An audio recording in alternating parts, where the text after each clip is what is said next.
యాదాద్రి భువనగిరి జిల్లా భూదాన్ పోచంపల్లి మండలంలోని గోస్కొండ భీమనపల్లి రేవన్పల్లి గ్రామాల్లో ఏర్పాటు చేసిన వరి ధాన్యం కొనుగోలు కేంద్రాలను భువనగిరి మాజీ ఎమ్మెల్యే పైలశేఖర్ రెడ్డి సందర్శించారు.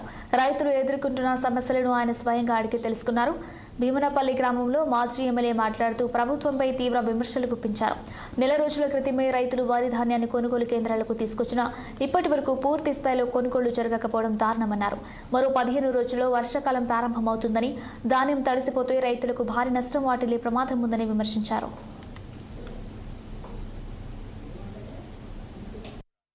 దగ్గర పోయినాం, సెంటర్లు చూసినాం. రైతులందరూ కూడా చాలా ఇబ్బంది ఉన్నది. ఎక్కడ పోయినా రైతులు నెల రోజులు అయింది పంట తీసుకొని వచ్చి కొంటలేరు. అలాగే 42 కిలోలు దొరుకుతున్నా సరే ఓకే ఏదో ఒకటి కానివ్వండి, మళ్ళీ 15 రోజులు వర్షాలు వచ్చేటట్టునని చాలా బాధపడుతున్నారు. అందులో భాగంగా ఈరోజు భీమనపల్లి ఇక్కడికి వచ్చాం. ఇక్కడ ఒక అమ్మాయి అయితే ఇంకా నెల రోజులు అయితే తీసుకొచ్చి, మా ఆయన కూడా ఎండలో ఉంది, ఆరోగ్యం ఖరాబ్ అయి గ్లూకోజ్ కూడా ఎక్కించుకునే పరిస్థితి వచ్చింది మాది. ఇప్పటికి ఇంకా 60,000 బస్తాలు పోతాయి, ఇంకా పోయినా 5-6 వేల బస్తాలే పోయినాయి. ఇంకెన్ని రోజులు సంటని చెప్తారని ప్రతి ఏడు పోయినా కూడా అట్లే ఉన్నది పరిస్థితి. ఇట్లే ఎత్తితే ఇంకా నెల 45 రోజులు అయినా కూడా ఎత్తే పరిస్థితి లేదు.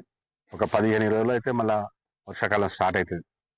ఎంతో కష్టపడి మొత్తం వాళ్ళు నమ్ముకుందే వ్యవసాయం మీద, వడ్లను చేసి వస్తే పైసలు అప్పు తెచ్చి పండించిన వడ్లని అమ్ముకోకపోతే ఎంత బాధ ఉంటుంది వాళ్ళకు.